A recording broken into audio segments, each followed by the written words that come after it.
तो हाँ जी, आपने मुझे 2 कुंडलियाँ भेजी हैं। आपका नाम है भूमिक, ये आपकी कुंडली है। एक आपने लड़की कुंडली भेजी है और ये जो कुंडली है 12/7/2003 इसके हिसाब से आपकी यहाँ पे कुंडली बनी है सिंह लग्न की। और ये कुंडली यहाँ पे देखो जी मैंने बना रखी है। मतलब ये जो कुंडली अभी बनाई है ये आपकी कुंडली है। पूरा विस्तार में समझाऊंगा आपके कौन से ग्रह अच्छे हैं कौन से बुरे हैं।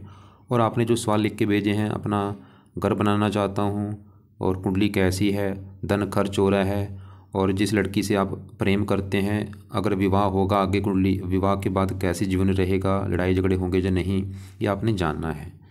आपने लड़की की वैसे कुंडली भेज रखी है, उसके बारे में थोड़ा सा वैसे आपको मैं अभी कुंडली मिलान कर दूंगा आपका। यहाँ पे देखो जी, आपके कुंडली जो मिलान होती है 3-4 पॉइंट होते हैं कि गुण कितने आ रहे हैं। दोनों के गुण आपके टोटल 36 गुण होते हैं। 36 में से 18 गुण होने चाहिए, आपके आ रहे हैं 17 गुण आ रहे हैं। एक गुण कम आ रहा है, मतलब 18 से ऊपर ही होने चाहिए गुण। तो गुण भी आपके थोड़े से मतलब कम ही आ रहे हैं, 17 गुण आ रहे हैं। चलो ज़्यादा कम नहीं, फिर भी ठीक है। एक होता है मंगल दोष, दोनों का जहाँ हो या दोनों का ना हो। वैसे कुछ कंडीशनों में मंगल दोष भंग भी हो जाता है। तो आपकी कुंडली मंगल दोष बना है, लड़की की कुंडली मंगल दोष नहीं बना। तो ये भी एक पॉइंट हो गया। इससे भी मतलब थोड़ा सा विवाह में दिक्कतें आती हैं। एक तो गुण कम है, इससे भी थोड़ा सा पति पत्नी मनमुटाव होता है। एक का मंगल दोष है, एक का नहीं है, ये भी इसकी वजह से भी थोड़ा बहुत मनमुटाव होगा। इसके अलावा नाड़ी दोष भी देखा जाता है। चलो नाड़ी दोष नहीं बना, वो चलो ठीक है। सबसे मेन होता है सातवां घर देखना। पति पत्नी का कुंडली में सातवां घर होता है, ये आपको मैं विस्तार में समझाऊंगा। अब पहले आपकी मैं पूरी कुंडली को एक बार देख लेता हूँ, कुंडली कैसी है, कौन से ग्रह अच्छे बुरे हैं वो आप समझ लो।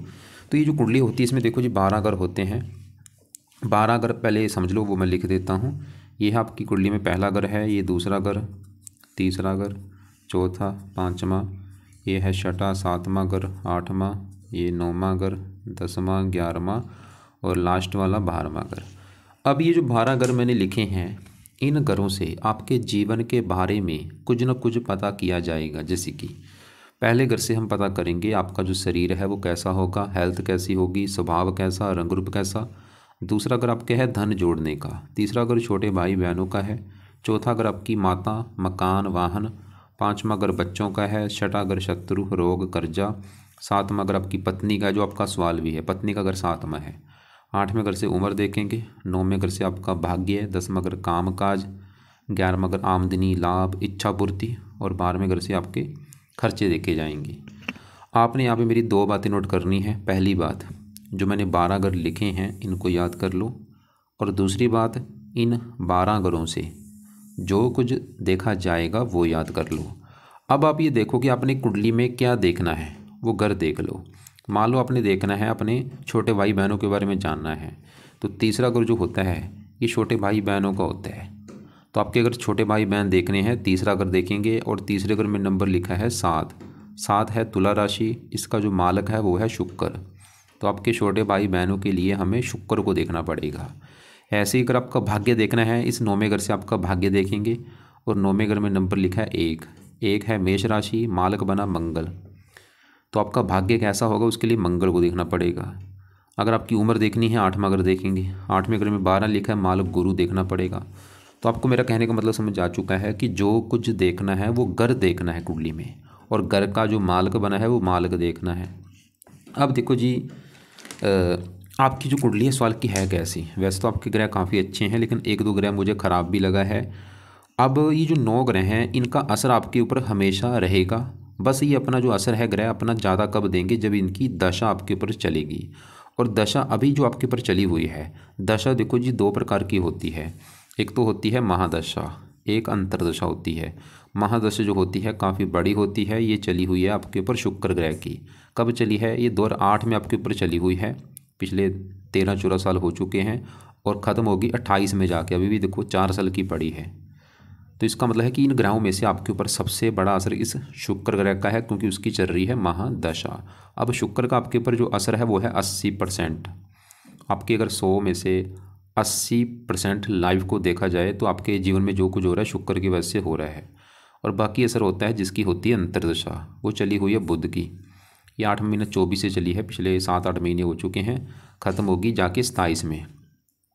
तो दूसरा असर आपके ऊपर इस बुध का है। तो हमने भी क्या देखा कि आपके ऊपर सबसे बड़ा असर शुक्र का है, दूसरा है बुध का। पहले इन दोनों ग्रहों की मैं बात करूंगा कि दोनों ग्रह आपके अच्छे हैं या बुरे हैं। पहले बुध की बात करता हूं। देखो जी, बुध आपका यहाँ पे बैठा है कुंडली के इस 12वें घर में, और बुध के साथ देखो गुरु भी बैठा है। बुध गुरु 12वें घर में बैठे हैं। 12वां घर जो कुंडली में होता है ये खराब घर होता है, इस घर को अच्छा घर नहीं माना गया, क्योंकि इस घर से खर्चा, हानि, दान, दंड, हॉस्पिटल, पागल खाना, विदेश यात्रा, जेल यात्रा ऐसी खराब चीज़ देखते हैं।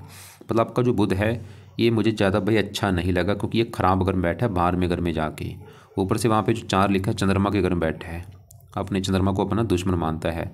अब ये जो बुध की दशा चली है 8 महीना 24 है, पिछले देखो कितने महीने हो चुके हैं, वही 5-6 महीने हो चुके हैं। आप चाहे नोट कर लेना कि जब से ये बुध की दशा आई होगी ये दिक्कतें पहले समझो क्या देगा। हमें इतना पता चल चुका कि बुध खराब है। क्यों खराब है? क्योंकि एक तो 12वां घर ऊपर से दुश्मन का घर है। अब बुध आपको जो खराब फल देगा, बुध के इस कुंडली में 2 ग्रह हैं, उन घरों को लेकर दिक्कतें देगा आपको। एक तो बुध का घर है ये दूसरा घर, और दूसरा घर होता है कुंडली में धन का घर होता है, खासकर धन जोड़ने का। अगर आपका धन जोड़ना देखना है दूसरा घर, और आपको मैंने अभी बोला था घर का मालक देखना है, तो दूसरे घर में लिखा है 6 है कन्या राशि, मालक बुध देखना पड़ेगा। तो धन जोड़ने के लिए हमें देखना है बुध को, और बुध कहाँ बैठा है 12वें घर में, 12वां घर है खर्च का घर। तो आपका धन चला गया खर्च के घर में। बुध आपका सबसे बड़ी दिक्कत आपको जो देगा, आपके धन को खर्च कराएगा, धन की हानि होगी, धन जोड़ने में दिक्कतें आएंगी इस बुध की वजह से आपको। और ये चाहे नोट कर लें, जब से दशा चली है आपको धन आपका खर्च बहुत ज़्यादा हो रहा होगा, फ्यूल का धन भी खर्च होता है। इसके अलावा बुध इस कुंडली में इस घर का भी मालक है 11वें घर का। अब ये जो 11वां घर है इस घर से लाभ देखा जाता है, लाभ, आमदनी, इच्छा पूर्ति। और 11वें घर में नंबर लिखा है 3 मिथुन राशि, इसका भी मालक बुध है। तो इनकम के लिए बुध को देखा जाएगा, लाभ के लिए बुध लाभ भंग योग बना है। बुध आपको आपके अभी काम काज में प्रॉपर आपको लाभ नहीं होगा, प्रॉफिट नहीं होगा, इनकम कम होगी, खर्चे ज़्यादा होंगे, बुध ही दिखा रहा है। जो बिजनेस आप कर रहे हो उसमें भी दिक्कतें आपको आएंगी बुध की वजह से। लेकिन बुध एक शर्त पे अच्छे फल आपको ज़्यादा देगा, वो है ये 12वां घर विदेश का भी है। धन चला गया विदेश के घर में, इनकम विदेश, लाभ विदेश। बुध ये दिखा रहा है कि अगर आप घर से दूर जाते हैं तो आपको फ़ायदा ज़्यादा होगा, आपको धन ज़्यादा मिलेगा, इनकम आपकी ज़्यादा बढ़ेगी। तो अगर आपका सवाल मुझे ये है कि भाई मैं विदेश जा सकता हूँ जो नहीं, बहुत सारी योगा भी बुध की दशा भी आपकी जो चल रही है, पूरे योगा आपके भाई विदेश जाने के। अगर आप जाना चाहते हैं आपको जा भी सकते हैं, फ़ायदा भी आपको होगा। और तो बाकी अगर आपका सवाल आपका धन खर्च हो रहा है, मैं बोलूँगा ये बुध कारण है। और भी आपकी जो दिक्कतें आ रही हैं, दूसरा अगर परिवार का भी होता है, परिवार संबंधी थोड़ी सी दिक्कतें आती हैं, वाणी संबंधी भी दिक्कतें आती हैं, वाणी दोष होना, बातचीत करने में दिक्कत आना, कॉन्फिडेंस में कमी होना, हेल्थ भी ख़राब होती है, क्योंकि 12वां घर हॉस्पिटल का भी है। तो बुध का भाई सही होना आपके लिए बहुत ज़रूरी है। अगर आपने बुध को सही कर लिया, लिख लो कि बुध के पाठ पूजा करने से जो फ़ायदे होंगे, क्या फ़ायदे होंगे। सबसे बड़ा फ़ायदा आपका धन खर्च नहीं होगा, धन की हानि नहीं होगी, धन को लेकर दिक्कत नहीं आएगी, इनकम बढ़ेगी, फिजूल के खर्चे से आप बचेंगे, काम काज में लाभ होगा, प्रॉफिट होगा, बुध बिजनेस का कार्य का बिजनेस अच्छा चलेगा, और भी कई फ़ायदे होंगे। अब बुध के जो उपाय हैं क्या हैं? पहला जो उपाय है, आप बुध का मंत्र किया करो। मंत्र आप चाहे 1 माला कर लो, 2 कर लो, वो आपकी मर्जी है। मंत्र है ओम बुम बुद्धाय नमः, ओम बुम बुद्धा नमः। कब करना है आपकी मर्जी है, चाहे सुबह कर लो चाहे शाम को कर लो, करना जरूर है। दूसरा है बुध कवच का पाठ आपने पढ़ना है।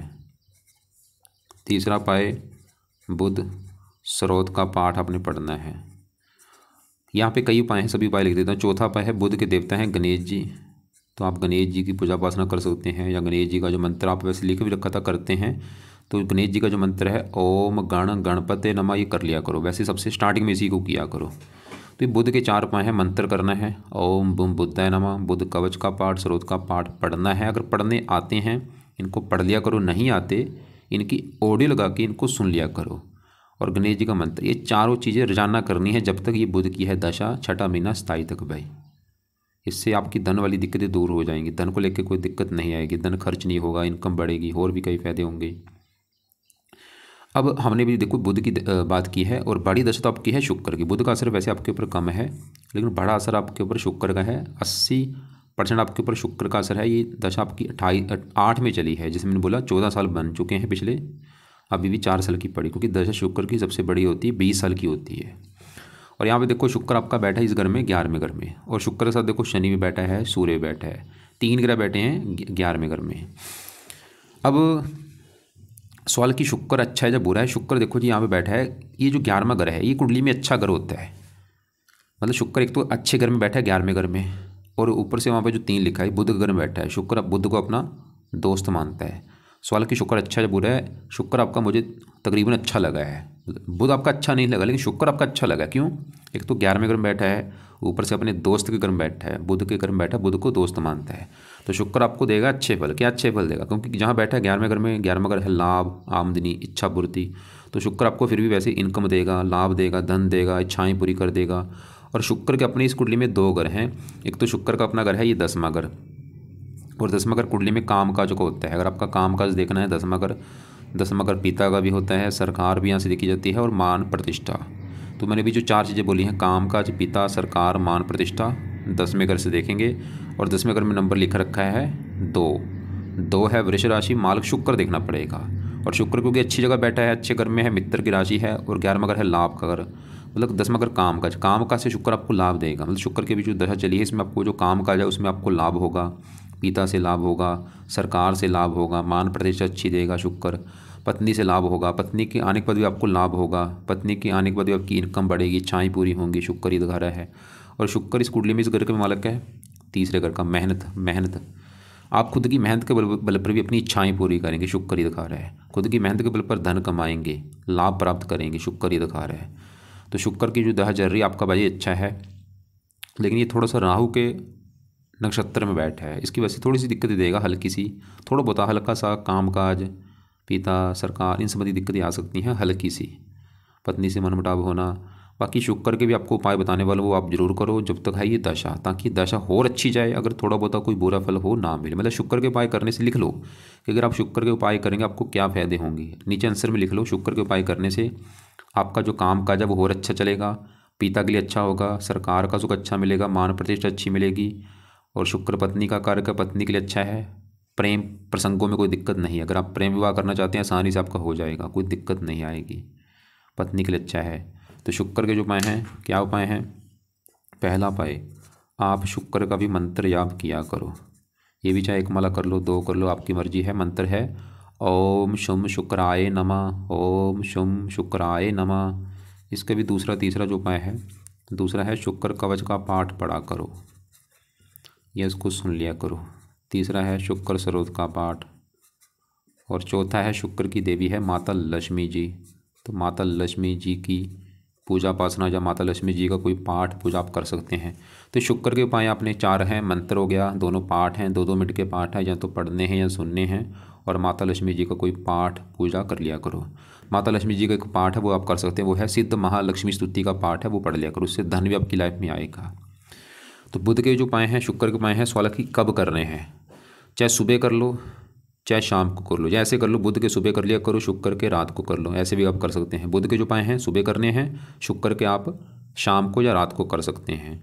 अब देखो जी, इसी शुक्र के साथ यहाँ पे शनि और सूर्य, इनकी अगर मैं बात करूँ, सूर्य की बात करूँ, सूर्य सवाल की सूर्य कैसा है? बहुत अच्छा है। क्यों? क्योंकि एक तो सूर्य मैंने बोला था ये 11वां अगर अच्छा घर होता है, इस घर से आमदनी, लाभ, इच्छा पूर्ति। तो सूर्य एक तो 11वें घर में बैठा है, अच्छे घर में, ऊपर से जो 3 लिखा है वहाँ पे बुध का घर है। सूर्य भी बुध को अपना दोस्त मानता है भाई। ये जो ग्रह होते हैं देखो जी, अगर ये अपने घर में बैठे हैं, दोस्त के घर में बैठे हैं, उच्च घर बैठे हैं, बहुत अच्छे फल देते हैं। तो सूर्य क्यों अच्छा है? एक तो घर भी अच्छा है 11वां, ऊपर से दोस्त का घर, बुध का घर। अब सूर्य अच्छे फल क्या देगा? सूर्य इस 11वें घर का अच्छा कर देगा, लाभ, आमदनी, इच्छा पूर्ति। सूर्य पिता घर को होता है, पिता से लाभ मिलेगा, इच्छाएं पूरी होंगी, इनकम अच्छी, सरकार से लाभ। वो सूर्य का अपना घर है, ये पहला घर। पहले घर में 5 लिखा है, सिंह राशि, माल सूर्य। पहला घर आपका शरीर, हेल्थ, स्वभाव, रंग रूप। सूर्य आपकी हेल्थ अच्छी करेगा, स्वभाव अच्छा, रंग रूप अच्छा, पर्सनालिटी अच्छी, सर अच्छा, मस्तक अच्छा रखेगा। सूर्य की दशा बहुत अच्छी जाएगी। सूर्य की दशा आपकी चलेगी 28 के बाद, वो भी समय आपका काफ़ी अच्छा होगा। अभी भी समय अच्छा है शुक्र वाला, और सूर्य की दशा चलेगी जो वो समय आपका ज़्यादा अच्छा होगा शुक्र के बाद जो चलेगा। अब इसी घर में शनि बैठा है, सवाल कि शनि कैसा है? शनि भी अच्छा है। क्यों अच्छा है? क्योंकि शनि भी जहाँ बैठा है 11वां घर, तो घर अच्छा है, ऊपर से जो 3 लिखा है बुध का घर है। तो यहाँ पे अच्छी बात क्या है कि जो बुध है ये बुध का घर है, और सूर्य बुध को दोस्त मानता है, शुक्र भी बुध को दोस्त मानता है, शनि भी बुध को दोस्त मानता है। तो शनि भी भाई 11वें घर का अच्छा करेगा। भाई शनि क्या अच्छा करेगा? शनि का अपना घर है ये 7वां घर, और 7वां घर है आपकी पत्नी का घर। अगर हमने आपकी पत्नी देखनी है तो 7वां घर देखना पड़ेगा। और आपको मैंने पहले सबसे पहले क्या बोला था, घर का मालिक देखना होता है कि घर का मालिक कौन है, कहाँ बैठा है। तो पत्नी के लिए 7वां घर, और 7वें घर में क्या लिखा है 11, और 11 है कुंभ राशि, मालिक शनि है। तो आपकी पत्नी के लिए हमें शनि को देखना पड़ेगा। तो अब देखो शनि एक तो 11वें घर में बैठा है, और अपने घर से 5वें घर में, मतलब 7वां घर पत्नी, पत्नी जाके बैठी है लाभ के घर में, पत्नी इनकम, पत्नी इच्छा पूर्ति। शनि दिखा रहेगा आपकी पत्नी के आने के बाद आपकी इनकम बढ़नी शुरू हो जाएगी, इच्छाएं पूरी होनी शुरू हो जाएंगी, आपके कामों में लाभ मिलना शुरू हो जाएगा पत्नी के आने के बाद। शनि ये दिखा रहा है, ये पत्नी के द्वारा ये चीज़ आपको मिलेंगी। अब यहाँ पे पत्नी घर में मंगल बैठा है। सवाल कि मंगल कैसा है। मंगल देखो जो आपको रले मिले फल देगा, ये बुरे फल भी देगा अच्छे फल भी देगा। मंगल जहाँ बैठा है 7वें घर में पत्नी घर में, ये है शनि का घर, और मंगल शनि को दुश्मन मानता है। और मंगल के इस कुंडली में अपने 2 घर हैं, एक तो मंगल का घर है, ये 9वां घर, और 9वें घर से देखा जाएगा आपका भाग्य है। आपका भाग्य देखना है 9वां घर। 9वें घर में लिखा है एक मेष राशि माल बना मंगल, तो भाग्य के लिए देखना पड़ेगा मंगल को। और मंगल आके बैठा है पत्नी घर में, मतलब भाग्य चला गया पत्नी घर में। मंगल वैसे ही दिखा रहा है आपकी पत्नी के आने के बाद आपका भाग्य साथ देना शुरू हो जाएगा। और मंगल इस कुंडली में इस घर का मालिक है 4थे घर का, जहाँ पे 8 लिखा है वृश्चिक राशि माल मंगल। 4था घर होता है माता मकान वाहन, मकान वाहन चला गया पत्नी घर में। पत्नी के आने के बाद आपको मकान वाहन का भी सुख मिलना शुरू हो जाएगा, मतलब जब पत्नी आएगी विवाह होगा तो आपको मकान वाहन ये सुख मिलने शुरू हो जाएंगे, भाग्य साथ देना शुरू हो जाएगा। लेकिन गड़बड़ क्या है, मंगल थोड़ा सा क्रूर है, पत्नी घर में बैठा है। और ये सबसे बड़ी दिक्कत मुझे क्या लगी, राहु के नक्षत्र में बैठा है। इसकी वजह से क्या होगा, आपकी पत्नी से लड़ाई झगड़े भी होंगे, पक्का गारंटी है, मेरे से लिखा लो। मतलब रोजाना पत्नी से लड़ाई झगड़े होना, पत्नी से मनमुटाव होना, पत्नी का बीमार होना, ऐसी दिक्कतें भी आपको भाई आएंगी। तो अब सवाल कि ऐसे आप क्या काम करें कि मंगल आपका पत्नी वाली दिक्कतें आपको ना दे, पत्नी से लड़ाई झगड़े ना हो, क्योंकि मंगल दोष भी बना है। तो मंगल के उपाय में से पहला उपाय है, आप एक तो मंगल का दान आपने जरूर करना है, खासकर मंगलवार के दिन लिख लो आप। दूसरा है मंगल के देवता हैं हनुमान जी, तो जितना हो सकता है हनुमान जी की पूजा उपासना किया करो। अब हनुमान जी की पूजा उपासना में क्या करना है, एक तो आप हनुमान जी के जो पाठ हैं जैसे हनुमान चालीसा, संकट मोचन, बजरंग बाण, ऐसे पाठ सुबह शाम पढ़ा करो। मतलब सुबह जो बैठोगे हनुमान चालीसा पढ़ लो, संकट मोचन पढ़ लो, शाम को बैठोगे बजरंग बाण पढ़ लो, हनुमान को हो, मतलब 3-4 पाठ है हनुमान जी के, वो पाठ सुबह शाम पढ़ ला करो। 2 सुबह पढ़ लो, 2 शाम को पढ़ लो। टाइम लगे हनुमान जी के मंदिर माथा टेकने जा सकते हो, और दान मंगलवार को कर दिया करो। इससे मंगल दोष खत्म होगा, पत्नी वाली लड़ाई झगड़े नहीं होंगे। बाकी मैंने बोला था मंगल रले मिले फल ये देगा कि पत्नी आएगी तो भाग्य भी साथ देगा। तो आपके देखो जी, बाकी हमने अभी जो ग्रह देखे हैं, बुध देखा अच्छा नहीं लगा, सूर्य अच्छा है, शुक्र अच्छा है, शनि अच्छा है, मंगल आपको रले मिले फल देगा। 10वें घर में यहाँ पर राहु उच्च का बैठा है, बहुत अच्छी बात है। उच्च का घर अच्छा होता है, 10वें घर का अच्छा कर देगा, सरकार मान प्रतिष्ठा काम काज के लिए अच्छा। लेकिन राहु थोड़ा सा क्रूर है, तो ये 10वां घर पिता का है, राहु आपके पिता से मनमुटाव भी आपका कराएगा। ऐसे 4थे घर में केतु उच्च का बैठा है, मकान वान का सुख देगा, लेकिन थोड़ा सा ये 4था घर माता का है, केतु की वजह से माता से मनमुटाव भी होगा। अब 5वें घर की बात करते हैं। 5वां घर है संतान का घर, संतान देखनी है 5वां घर। 5वें घर में 9 लिखा है, माल किसका है, गुरु। संतान के लिए गुरु को देखना पड़ेगा। गुरु बैठा तो 12वें घर में खराब घर में है, लेकिन ये गुरु का अपना ही घर है। गुरु 12वें घर में यहाँ पे जो 4 लिखा है कर्क राशि में उच्च का बैठा है, बहुत अच्छी बात है। अब गुरु देखो जी, ये दिखा रहा है कि संतान का सुख अच्छा है, लेकिन 5वें घर में और गुरु और भी अच्छे फल देगा। ये 8वें घर का मालक है, 9वीं दृष्टि अपने घर को देख रहा है, उम्र आपकी लंबी कर देगा। लेकिन 5वें घर में जो चंद्रमा बैठा है, ये थोड़ा सा आपको संतान संबंधी चिंता पैदा करेगा, क्योंकि चंद्रमा इस 12वें घर का स्वामी। 12वें घर में जो 4 लिखा है कर्क राशि माल चंद्रमा, 12वां घर खर्च का होता है, खर्चा संतान, 12वां घर हानि का, हानि संतान। चंद्रमा थोड़ा सा संतान संबंधी चिंता आपको पैदा करेगा। वो चिंता क्या होगी, आपकी पत्नी का गर्भपात हो सकता है, या संतान में देरी होना, या संतान का बीमार होना, या संतान के ऊपर खर्चा ज़्यादा होना, ऐसी दिक्कतें आपको आएंगी, लड़कियां ज़्यादा होना। तो चंद्रमा के लिए आप एक तो चंद्रमा का दान किया करो सोमवार के दिन। दूसरा आप इसके लिए शिव जी की पूजा उपासना भी कर सकते हैं। अब यहाँ पे एक आपकी कुंडली में दोष मुझे लगा, दोष है सूर्य शनि। मैंने बोला था है तो अच्छे, लेकिन जब भी सूर्य शनि एक साथ बैठते हैं इसे कहते हैं पितृदोष बन जाना। ये पितृदोष की वजह से भी थोड़ा सा लाइफ में आगे बढ़ने में दिक्कतें आती हैं। और इसकी सबसे बड़ी दिक्कत होती है पिता पुत्र में मनमुटाव लड़ाई झगड़े रहते हैं, क्योंकि सूर्य पिता है, शनि पुत्र है। जब भी एक साथ ये बैठते हैं पिता पुत्र में लड़ाई झगड़े जरूर होते हैं। अगर आपके पिता पुत्र में लड़ाई झगड़े हो रही है, एक दोष भी, ये भी कारण है सूर्य शनि की युति जो बनी है। और 10वें घर में पिता घर में राहु बैठा है, ये भी कारण है पिता से लड़ाई झगड़े होने का।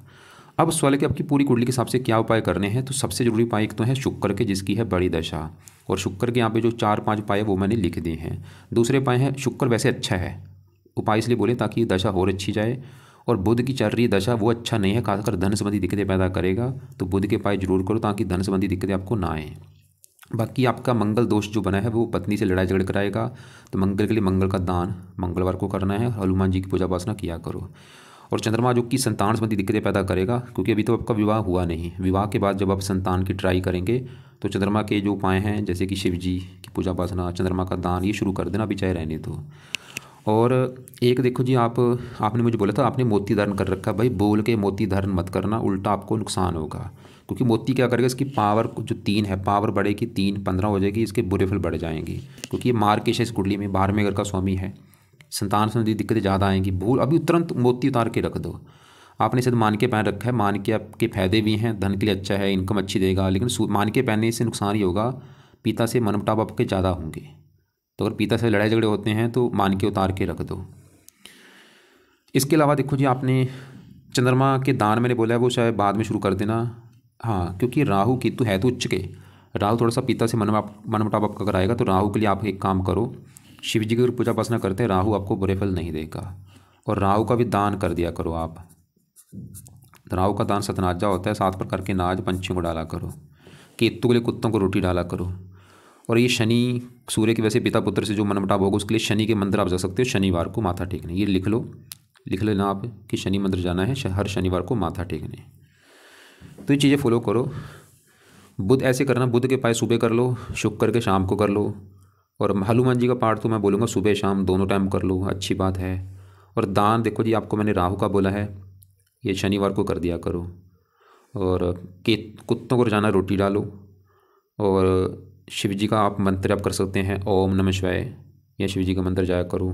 चंद्रमा का दान सोमवार को करना है। बाकी दोनों कुंडली में गुण आपके कम आ रहे हैं, 17 गुण आ रहे हैं, कम से कम 18 गुण होने चाहिए। नाड़ी दोष वैसे नहीं बना, एक का मंगल दोष बना थोड़ा सा, मतलब आपका सवाल ये भी होगा कि भाई विवाह करना चाहिए, नहीं, मैं बोलूँगा विवाह कर लो, कोई बात नहीं, लेकिन आपके जो उपाय हैं वो आपने जरूर करने हैं। और आपकी जो पत्नी है उसकी कुंडली की उसकी भी कुंडली एक बार बना लेना, उसके भी उपाय जो होंगे वो उससे आपने करवाने हैं। और आपका सवाल होगा कि कौन सा मैं रत्नदान करूँ, मैं बोलूँगा आप मोती तो बिल्कुल उतार के रख दो, ये मार कीजिए, इसका तो रत्नदान होगा नहीं। मान के इस फायदे भी हैं, नुकसान ये है पिता से लड़ाई झगड़े होते हैं, और आपने लिखा रखा है पिता से लड़ाई झगड़े होते हैं, तो मैं बोलूँगा मान के उतार के रख दो। अगर आप चाहते हैं कि पिता से लड़ाई झगड़े आपके ना हो तो रत्न कोई धारण मत करो। हाँ, शल्ला जो आपने शनि का पहन रखा है वो पहने रखो। तो बाकी देखो जी, विदेश के भी काफ़ी योग आपके हैं। फिर भी अब अभी भी अगर आपको लग रहा है कि कोई बात समझ नहीं लगी, दोपहर के बाद सवाल लिख लेना या कॉल करके मुझे पूछ लेना।